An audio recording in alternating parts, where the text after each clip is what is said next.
mangueira, companheiro bem cuidado. Tinha piquetes de um campo onde invernava. A minha tropa era de puro. Olá, sejam todos muito bem-vindos. Está começando mais um Câmara Entrevista. E o nosso convidado de hoje é Joel Viana, um compositor, músico e produtor musical, que irá compartilhar um pouquinho de suas histórias e de sua música conosco. Olá, Joel, seja muito bem-vindo ao nosso programa. Muito obrigada por estar nos recebendo aqui no teu cantinho particular, teu estúdio. Eu que te agradeço pelo convite, fiquei muito feliz de ser convidado para participar de um programa assim, falar da minha história, da minha profissão. Eu acho muito legal, estou muito agradecido com isso. Okay. Podes contar um pouquinho como foi que tudo começou? A minha vida musical começou muito cedo, quando eu vi meu irmão tocando num grupo de baile chamado Noblesse Super Show. Acho que em 67, por aí, eu devia ter 12 ou 13 anos. E eu fiquei muito impressionado com aquilo. Nossa, eu enlouqueci, é isso que eu vou fazer. Aí ele tinha um violão em casa, eu cheguei em casa e pedi para ele me ensinar. Eu comecei a aprender algumas músicas, assim. E foi indo até que eu, mais tarde, vinha tocar num grupo chamado Os Ratos Mercadores. Primeiro grupo de baile, Renan Dançante, que eu participei na vida. Depois eu toquei no Lumiere Show, no Lobo da Steppe e no musical Abertura. Aí depois disso eu saí do grupo de baile e vim trabalhar com gravações. Meu trabalho hoje, que é no estúdio, produção de áudio. E o que foi que te fez aproximar da música? Como eu te disse, eu sempre gostei de música, desde pequeno, assim, meu pai ouvia muito disco em casa, a gente sempre tinha na música assim, um lazer muito legal, né? Mas quando eu vi o meu irmão tocando naquele grupo uma reunião dançante, num boliche chamado Macara, que tinha embaixo da igreja de São Pelegrino, onde hoje tem umas lojinhas ali. Né? Naquela época tinha um boliche, no domingo de tarde eu fui assistir ele tocar. Nossa, aquilo me cativou de uma forma que de lá para cá eu passei a ver a música como trabalho e não como lazer. Apesar de ser um grande lazer para mim, ouvir música, mas é o meu trabalho. E qual que é a tua maior influência musical? Olha, os Beatles foram importantes, né? Led Zeppelin e Pink Floyd são assim as bandas que eu trago. Tenho CDs, vídeos até hoje. É a minha referência de gosto musical daquela época. No Brasil, sempre ouvi muito a Elis. Minha referência como cantora nacional é a Elis. E desde pequena, a Patrícia, eu mostrei a Elis para ela. Eu disse, independente se o teu gosto é esse ou não, por causa da idade e tal, mas ouve de uma forma técnica, né? Então é isso, Led, Pink e Elis. E de onde vem a tua inspiração para compor? Olha, composição, assim, eu sou um cara muito chato comigo mesmo na questão de composição. Eu não sou daqueles compositores que diz, bom, eu tenho 200 músicas que eu já compus. Eu tenho, sei lá, 10, 12 músicas, não tem muita coisa. A minha história como compositor praticamente começou em 98, quando o professor Mário Michelon veio me procurar, porque tinha um festival de música italiana em Serafina Correia, chamado Festitalia. E ele queria concorrer, e ele tinha conhecido a Patrícia, e ele queria que eu fizesse uma música para a Patrícia cantar. E ele me trouxe uma letra em italiano. E eu olhei aquela letra, assim, eu achei ela muito bem construída, apesar de eu não entender a tradução do que estava escrito, mas eu achei a divisão, a métrica, assim, muito bem feita.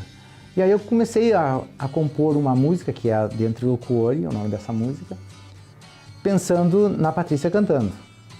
Só que daqui a pouco a coisa tomou um outro rumo que eu pensei, nossa, aqui tinha um espaço para uma voz masculina. Aí eu parei a música, falei com o Rodrigo Cadorim, que era um tenor, é um tenor, conhecia ele há pouco tempo naquela época, e disse que estava fazendo uma música, assim, para a Patrícia cantar, se ele queria cantar junto.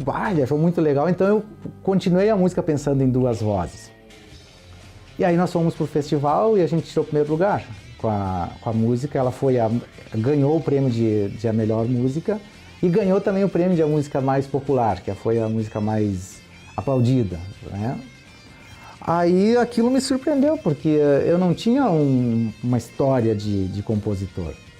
Aí depois, quando chegou no ano 2000, que o festival esse tinha de 2 em 2 anos. Então o Miquelon me procurou no ano 2000 para o festival, para a nova edição do festival, e com uma outra letra. Eu tinha conhecido, naquele período, um pouco antes, o Dirceu Pastori, que é um tenor de Farroupilha. E ele gostava muito do Andrea Bocelli, ele tinha como referência o Andrea Bocelli. E daí eu comecei a pensar numa música pro Dirceu cantar, mais ou menos com aquela linha. E aí eu compus uma música chamada Nostalgia, que o Dirceu foi lá, defendeu e a gente ganhou, tiramos o primeiro lugar de novo. Aquilo me deixou assim, nossa, tu imagina, né? A música ficou legal, tanto que depois o Rafa Gubert foi para a Itália cantar essa música no Oscar della Canção Italiana, eu acho que existe uma coisa assim. E ele foi convidado, foi até lá, cantou a música, ela ganhou um prêmio lá, alguma coisa assim, a música foi longe. Depois, em 2002, na nova edição do Festitália, o Miquelon veio de novo me procurar, vamos fazer uma música. Eu disse, professor, não vamos fazer uma música agora, porque a gente ganhou em 98, ganhou em 2000, os caras vão chegar e dizer, não, esses não, né? E, além do que, eu estaria fora de Caxias, na época do festival eu estaria viajando. E aí ele, mas vamos ter que fazer tal... Aí eu tinha uma música aqui que eu tinha composto ela para uma senhora, a dona Heloísa Alcântara, eu acho que era o nome dela. Era uma senhora que ela tinha quase 90 anos naquela época, ela trazia letras para mim compor, então a gente fazia uma composição em parceria assim, para ela levar para casa e escutar.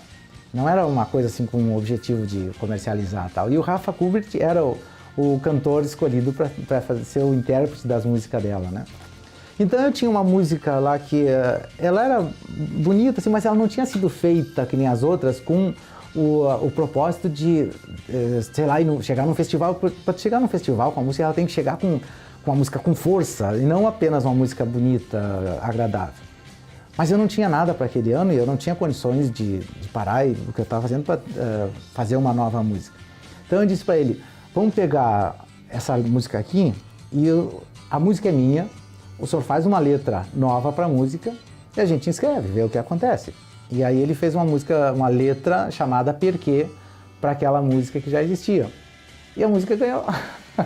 Em 2002 nós ganhamos de novo o festival da música italiana em Serafina Corrêa. E aquilo sim me surpreendeu. Essa me surpreendeu bastante, porque a música ela não tinha aquela coisa assim de festival, uma música imponente, forte, assim, ela é uma música bacana, bonitinha e tal.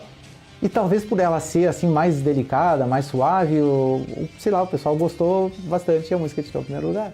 Então, como compositor, a minha história é mais ou menos isso. Depois eu fiz algumas outras músicas para uma amiga minha que veio gravar aqui no estúdio, a Janice Comper, quando estava encerrando o repertório, faltava uma música. E aí ela falou, não tenho nenhum reggae. Tipo, eu vou fazer um reggae para te cantar.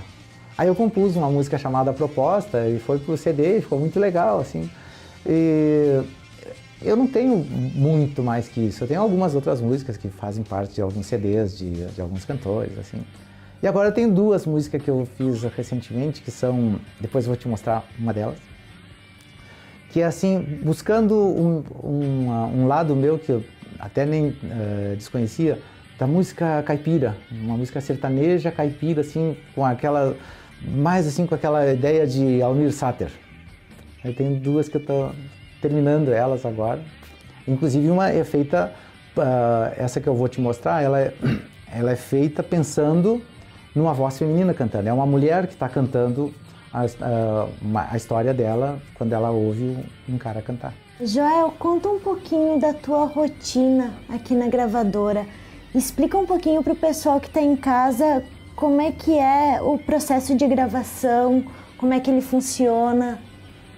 Bom, o processo de gravação é bastante complexo, tá? Porque para a gente gravar uma música com baixo, bateria, guitarra, teclado e 2 vozes, no mínimo 10 horas de trabalho para gravar uma música. Porque é gravado tudo separadamente. Então grava bateria, depois grava baixo, depois grava guitarra, depois teclado, não necessariamente nessa ordem, tá?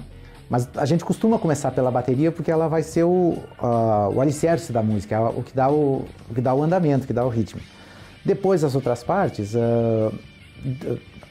isso fica a critério de quem está gravando, principalmente do produtor musical, que determina assim quem vai gravar depois da bateria. Ou tem casos até que a bateria, a gente grava com uma bateria eletrônica para dar o andamento da música e depois, por último, o baterista vem gravar. Então a ordem dos instrumentos ela não é fundamental, né? O que é importantíssimo é a captação. Um som que foi mal gravado, cara, não tem milagre que faça ele ficar bom. Se tu grava um violão e tu colocou o microfone perto demais e tu deixou a entrada com ganho, muito ganho, ele vai gravar saturado e tu nunca mais vai limpar isso. Se tu gravar uma batida da bateria que ficou muito forte, que a gente diz que rachou o som, tu nunca mais vai arrumar isso. Mas se tu gravou bem e tu não cuidar na hora de mixar, aí para estragar é fácil, como tudo. Para estragar uma coisa que tá boa é muito fácil. Para consertar uma coisa que tá estragada, em termos de áudio assim, grava de novo porque é mais prudente. Em termos de afinação, tem ferramentas nos programas assim que fazem verdadeiros milagres com afinação. Esse é um ponto. Isso não quer dizer que qualquer um cante, qualquer um possa cantar porque depois o Joel afina no computador. Felizmente não é assim. A expressão, o timbre da voz, a forma de respirar, de pronunciar as palavras, de tu usar a força na hora que precisa, usar a suavidade na hora que precisa, não tem máquina que crie isso. Isso precisa ser bem cantado pelo artista, pelo cantor, e depois a gente vai trabalhar em cima de uma matéria-prima boa, tu pode fazer um bom trabalho. Em cima de uma matéria-prima mais ou menos, bom, tu ajeita, tu arruma as coisas, mas não vai ser a mesma coisa que pegar alguém que cantou maravilhosamente bem, não tem como comparar, felizmente. Quais foram os trabalhos que mais te marcaram? Tu tens algum favorito? Cara, assim, eu tô aqui nessa sala já há 20 anos, tá? Então eu tive pessoas, artistas bem interessantes que já passaram por aqui. Uma que não é cantora, mas que é uma artista muito importante, é a Patrícia Pilar, que quando foi feito o filme O Quatrilho, tinha uma parte do filme que acho que ela estava na cozinha, ou sei lá que situação era, que ela tinha que cantarolar um pedacinho de uma música com conotação italiana, assim, e ela disse que ela não se sentia confortável para fazer esta parte ao vivo na gravação do filme. Toda a parte falada, toda a encenação, isso ela garantia, porque ela é uma atriz, né? Mas a parte cantada, ela se sentiu assim receosa, então ela pediu, dá pra gente gravar num estúdio, depois eu dublo na hora de rodar o filme? Então eles vieram com ela aqui, ficaram um tempão, uma noite aqui, o Renato Filippini foi o o produtor musical que acompanhou, que dirigiu a gravação dela. E depois eles levaram esse material numa fita DAT, porque naquele tempo eu ainda não tinha a possibilidade de gravar em CD. E aí depois, quando eu assisti o filme, eu ouvi numa determinada cena, essa partezinha que ela está cantando foi gravado lá no meu estúdio. Outro cara importante que passou por aqui foi o Yamandu Costa. Antes de ser conhecido, né, aconteceu assim, uma semana o Oscar dos Reis me ligou pedindo se dava para vir gravar no sábado de manhã. Tá bom? Marcamos o horário, aí ele chegou junto com aquele menino gordinho, assim, com a cara de sono, porque ele tinha tocado, não sei se num baile, alguma coisa assim, ele estava sem dormir. E naquela época eu tinha um sofá aqui na sala de recepção do estúdio, e enquanto o Oscar gravava o acordeon, ele deitou ali e dormiu. E aí quando ele estava dormindo, o Oscar chegou e falou, esse menino aí me disseram que toca muito bem, mas eu nunca vi ele tocar. E tem uma música aqui que é meio difícil, se ele não conseguir, tu grava o violão pra mim, ele me pediu. Aí eu falei, cara, as tuas músicas são complicadas, eu tenho que ver se eu vou alcançar, se eu conseguir fazer, tudo bem. Mas vamos ver o guri tocar primeiro, né? Cara, aí quando ele começou a tocar, a gente só se olhou e disse, se ele não conseguir tocar, tu quer que eu toque? Porque, nossa, ele já era, não sei quando é que ele descobriu, assim, mas ele tinha, sei lá, 15, 16 anos, ele já era um fenômeno. E o Sérgio Endrigo, o compositor e cantor italiano lá dos anos 60, acho que foi em 75 que o Roberto Carlos gravou a música Canzone per te, que era de autoria dele, e ganhou o Festival de Sanremo na Itália. E depois lá, eu não sei que ano exatamente foi, teve um problema de uma música que ganhou o Oscar, o tema musical de um filme. Alguém notou que essa música era um plágio, um semiplágio ou um plágio total de uma das músicas do Sérgio Endrigo. E isso deu uma confusão bacana, assim, que durou anos, e até que, acho que em 2003 foi dado saiu uma decisão judicial de que sim, era plágio e que os créditos da música que ganhou o Oscar tiveram que ser divididos com o Sérgio Endrigo, porque a música original era de autoria dele. E aí acho que um cara de Porto Alegre foi atrás dele e pegou ele em função disso e tirou ele, estava vivendo uma situação meio complicada, assim, sabe aqueles artistas que tem um auge, depois tem uma decaída, ele estava meio assim. E esse cara saiu com ele fazer excursão pelo mundo e tal, reviveu o artista, né? E ele veio para o Brasil e acabou vindo a Caxias para se apresentar aqui. Naquela época a gente estava gravando o CD da Festa da Uva, que eu não sei te dizer que ano é, não lembro disso. E aí o pessoal que estava produzindo o CD disseram, nossa, o Sérgio Endrigo está aqui em Caxias, cara, nós precisamos botar esse cara no CD da Festa da Uva, porque imagina, é um ícone da música italiana, tem tudo a ver com Festa da Uva, imigração e tal. Entraram em contato com ele, conseguiram convencer o cara de vir gravar, então ele ia embora no dia seguinte, tinha que vir gravar hoje de noite. Então ele veio, ele estava bem velho, assim, tivemos que ajudar ele a subir a escada. Aqui na porta tinha uma passagemzinha, ele chegou a tropeçar, aquilo foi, sabe, de tão velho assim mesmo que ele estava, né? E aí então, bom, o que vamos gravar?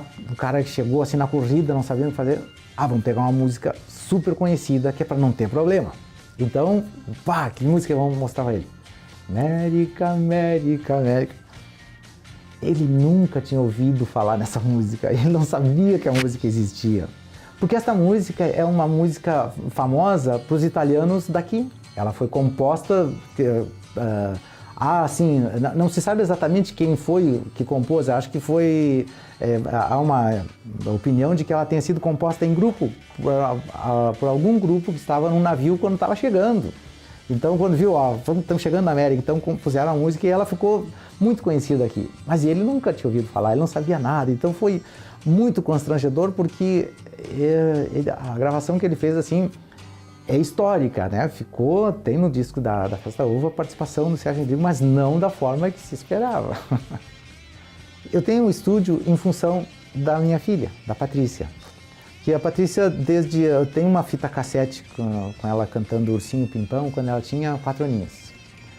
E desde lá eu vi assim que, nossa, ela cantava muito certo, não tinha o que dizer, faz assim, ela sabia tudo o que tinha que fazer. Aí eu tinha o Fernando Facioli, um grande amigo meu, que tinha um estúdio chamado Castelo Novo. E aí eu perguntei para a Patrícia, eu tocava no musical Abertura nessa época.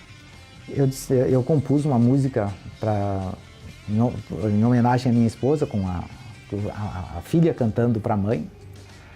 E eu disse para a Patrícia, perguntei para ela, se eu levar os meus colegas lá no estúdio e gravar essa música, tu vai e canta no outro dia? Sim, canto. Aí eu fiquei com receio, digo, eu vou botar dinheiro fora, que vai chegar na hora, ela não vai cantar, mas eu vou fazer. Falei com o pessoal do conjunto, na época não se chamava banda, se chamava conjunto, né? Falei com o pessoal do conjunto e eles toparam de ir lá gravar bateria, deixamos a trilha pronta. Aí chegou no outro dia, que ela entrou no estúdio, ela ouviu a música e ela baixamos o microfone dessa altura, botou os fones no ouvido e saiu cantando assim como se ela, sei lá, tivesse acostumada com aquela música. Foi muito rápido gravar e não tinha o que dizer, estava tudo muito certo, sabe? Aí eu fiquei muito empolgado com a ideia dela cantar. Aí, a pouco eu fui gravar outra, e depois queria gravar outra. E aí isso acabou se tornando caro, né? Tu gravar uma música assim é uma coisa, tu começar a gravar 2, 3, só pelo prazer de ter em casa ouvir, mostrar para mãe, para avó, para o pessoal da família, acaba ficando uma coisa muito cara. Joel, quais foram as tuas maiores dificuldades assim ao longo da tua carreira? A dificuldade que a gente tem aqui no sul, em Caxias, é mais com o pós-gravação. O que fazer com um CD depois de pronto. Hoje em dia a gente tem condições de fazer uma gravação aqui com uma qualidade, não digo que seja a mesma de um estúdio internacional, mas aproxima bastante. Se tu pegar uma gravação das melhores que eu tenho aqui, pegar uma gravação de fora, tu vai comparar uma com a outra assim, nossa, não tem aquela diferença que era há bastante tempo atrás. Tu pegar umas gravações de fora assim, nossa, os caras estão em outro planeta e nós aqui sofrendo com fitinha. As dificuldades que eu tive aqui no estúdio como produtor musical e gravações, algumas vezes foi encontrar alguns instrumentistas. Chegou um dia um cara queria gravar uma música, ele queria, eu preciso botar uma gaita escocesa. Cara, eu não sei onde tem alguém que toca gaita escocesa, a gente teve que trocar por uma gaita brasileira, um acordeon, porque não tinha, sabe? E existem alguns outros instrumentos que às vezes o pessoal, eu quero colocar isso no instrumento. Bom, a gente tem esses instrumentos de forma virtual, que está dentro do computador, e eu posso simular uma gravação, mas não é a mesma coisa que o instrumentista está executando. Felizmente, nunca é como o instrumentista está executando o seu próprio instrumento, né? Muitos cantores daqui de Caxias gravaram, antes de existir o CD, a gente gravou muito LP. E era fantástico, assim, porque era uma dificuldade operacional muito grande. Hoje em dia, a gente tem o computador, o software que nos permite fazer tudo quanto é experimento sem correr o risco de perder nada. Porque tudo que tu grava no computador não apaga o que tinha sido gravado antes. Tu tem o Ctrl Z, que tu gravou, não gostou, volta o que estava, vai armazenando. Se tu tiver espaço no HD, tu vai armazenando, depois tu procura o que tu achou melhor e tu grava. Na fita, era um dilema, porque assim, gravou uma vez, o que tu achou? Ficou bom? Mais ou menos. Grava de novo? Pois olha, se gravar de novo, vai apagar o que está gravado. Então, tu tem certeza que tu quer gravar? Então, às vezes, não, tá muito ruim, vamos fazer de novo, eu garanto. Tá, fazer de novo fica melhor. Às vezes acontecia de quando na hora de o que eu fui fazer? Não devia ter apagado. Mas aí não tinha como voltar, já tinha apagado. E qual é a tua opinião sobre o cenário da música atual, tanto aqui no Brasil quanto lá no exterior? Tu vê muita música de baixíssima qualidade, não como gravação, mas como composição. A parte artística, nossa, a gente ouve coisas pavorosas, sem querer falar mal de um estilo ou outro, mas, por exemplo, funk de ostentação, cara, minha opinião pessoal, isso não é arte, sabe? Isso não é música. Se alguém vier aqui gravar, eu não posso chegar e dizer pro cara, não, isso eu não gravo, porque eu não gosto, né? Mas isso é um problema. Por outro lado, tem pessoas de uma qualidade extraordinária gravando e que por aquele motivo que eu te falei antes de o que fazer com o CD depois de pronto, a gente não fica sabendo de muita gente. Mas Caxias do Sul é um cenário de músicos assim de primeira linha. Nossa, o que tem de guitarrista bom em Caxias, o que tem de baterista bom, cantores, cantoras, nossa, aqui é uma mina de gente muito boa e bons compositores. A gente tem coisas muito interessantes sendo feitas aqui. E se tu pudesse definir a música assim em poucas palavras, quais seriam elas? Para mim, a música é a minha vida, sabe? Tanto no sentido de material, que é o meu ganha-pão, trabalhar com música, mas eu posso dizer assim que eu tenho uma diferença de muitas pessoas, que eu adoro o que faço. Eu sou muito feliz com o meu trabalho. Para mim, se aproximar o final da tarde não é assim, ai que alívio, tá na hora de sair daqui, vou para casa, chega. Não que eu não goste de ir para casa, mas muitas vezes assim, a minha esposa, 8 da noite ela liga, tu vem? Que hora tu vem? Já é 8 horas, não tinha visto. Espera só mais um pouquinho que eu só tô terminando uma edição aqui, não sei o quê. E aí quando eu vejo é 10 horas, sabe? Porque eu gosto de fazer isso. E às vezes eu tenho uma gravação, eu sei que amanhã eu vou fazer uma gravação de um grupo tal, de um cantor tal, e aquilo tá me deixando muito... Nossa, 6 horas eu tô acordado, eu não consigo mais dormir, 7 horas eu já tô aqui. Então, a música, para mim, é a melhor coisa que existe no mundo. E o que tu tens a dizer para quem está nos assistindo e quer seguir carreira no mundo da música? Te prepara. Vai ser fogo. A coisa é difícil. É um dos segmentos mais disputados que existe. Tá? Porque as pessoas, muita gente vê assim como... tu grava uma música, qualquer um faz sucesso e tu ganha dinheiro muito fácil. Isso não é verdade. Existe para cada um que consegue um espaço legal como cantor, como artista, existe 1 milhão que tenta e não consegue. Não é que seja um sonho impossível, mas é a profissão mais prazerosa que existe. Joel, muito obrigada por compartilhar as tuas histórias, as tuas experiências e um pouquinho da tua música conosco. Sucesso aí na tua carreira. Muito obrigado, eu fico muito feliz de ter participado desse programa contigo e realmente assim, eu agradeço o convite. O Câmara Entrevista de hoje vai ficando por aqui. Nos vemos na próxima em outras histórias. Aguardo vocês. Até lá! Sempre que eu ouço o cantar daquele moço, com muito esforço é que eu consigo não chorar. Ele não sabe mais, traz consigo a saudade que pra lá da eternidade eu queria sepultar. Seu canto é triste e me faz lembrar que existe cá no meu peito um jeito fácil de sangrar.